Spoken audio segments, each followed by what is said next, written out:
Hola amigos, el día de hoy hablaremos de la recolección de información necesaria y suficiente para la investigación. En primer lugar, es conveniente señalar que la recolección de información es la técnica que emplea el investigador para obtener la información que le permitirá comprender el fenómeno estudiado. En el caso del investigador cualitativo, como es el nuestro, esta procura ejecutar estas actividades en el mismo lugar donde los participantes experimentan.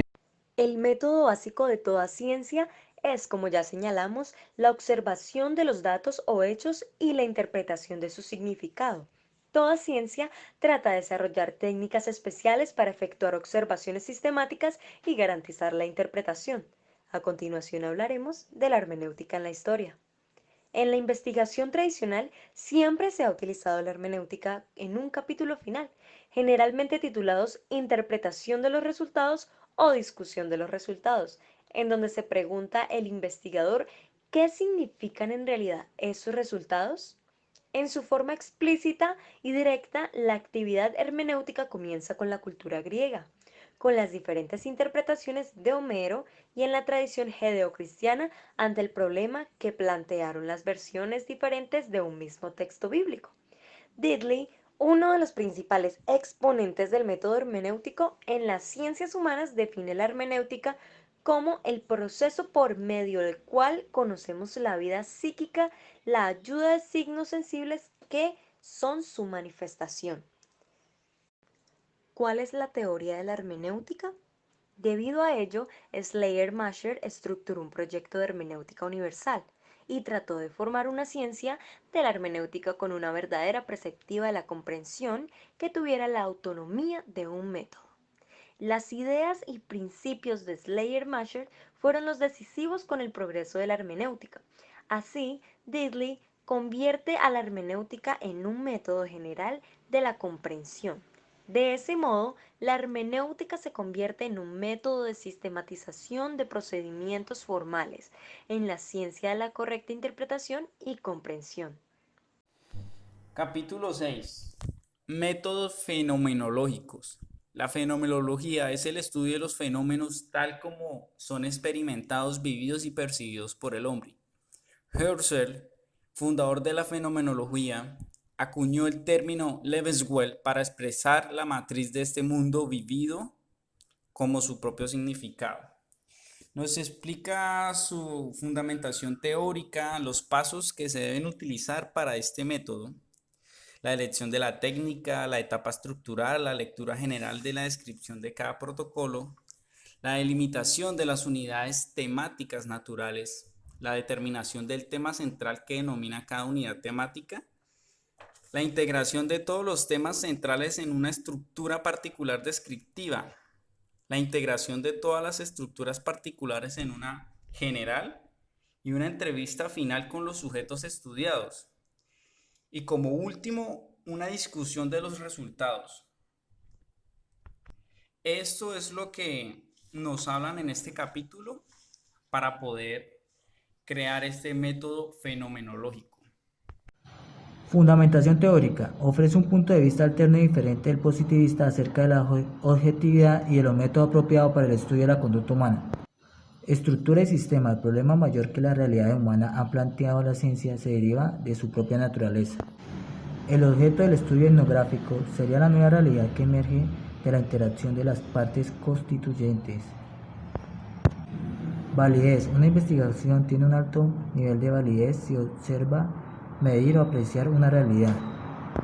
El método etnográfico clásico. El término etnografía significa la descripción del estilo de vida de un grupo de personas habituadas a vivir juntas. Historias de vida e investigación. El enfoque cualitativo para la investigación en ciencias sociales viene tomando desde hace un tiempo un auge muy importante. La investigación endogénea. La investigación endogénea es una investigación etnográfica en la que los investigadores pertenecen al grupo que investigan, están asistidos y asesorados, no guiados por un experto externo al grupo, por ello son quienes eligen el objetivo y el foco de interés. Dicho fenómeno, ya que les permite observar el comportamiento y realizar entrevistas a los participantes para conocer sus puntos de vista e interpretar las experiencias vividas en carne propia con la finalidad de comprender a profundidad lo estudiado. En segundo lugar, con relación al análisis de los datos, tenemos que son las técnicas que emplea el investigador para descubrir una realidad. Dentro de estas investigaciones hay unas técnicas, una de estas es la observación directa. Algunos autores coinciden en afirmar que la observación es y ha sido un eje esencial en los procesos de construcción del conocimiento. Esta tesis contiene muchos factores de sustento, ya que, por ejemplo, desde temprana edad aprendemos a reconocer el mundo que nos rodea a través de este sentido humano, aunque debe diferenciarse el significado de observación y observación principiante. Al respecto, Corbetta destaca la diferencia al expresar lo siguiente. La primera indica para la recopilación de datos sobre el comportamiento no verbal, mientras que la segunda hace referencia a algo más que una manera de observación o incluye la intervención directa del investigador en el objeto estudiado. Dentro de esto influye el contexto físico relacionado al ambiente físico donde se desarrolla el fenómeno estudiado, el contexto social, es decir, el ambiente humano, identificando las características principales de la población, su historia y cualquier actividad que se realice en esta comunidad. También vemos las entrevistas en profundidad.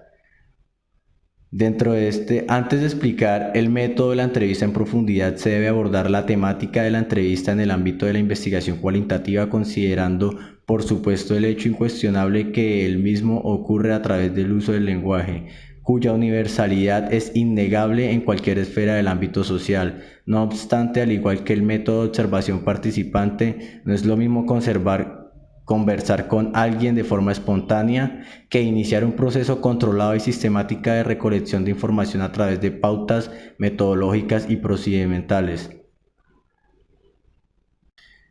Existen tres tipos de de entrevistas. Una de ellas son las no estructuradas, otras son las semiestructuradas y otras son las estructuradas. Dentro de la investigación también es muy esencial el uso de documentos. La técnica documental para la recolección de información en la investigación cualitativa es fundamental porque da a conocer los múltiples documentos de diversa índole que han sido generados y se continúan generando a través de las instituciones o el ámbito individual de los seres humanos. Esto es muy esencial respecto al tema que vayamos a escoger.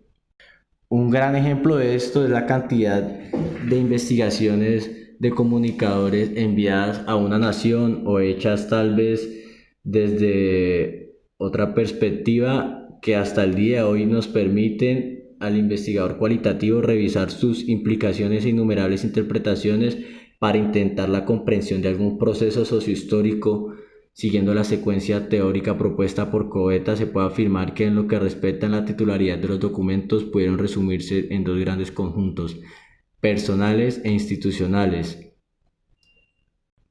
Luego de haber culminado la fase de recolección de datos, el investigador cualitativo debe darle sentido a todo ese bagaje de información que los principiantes han proporcionado a través de las técnicas e instrumentos seleccionados.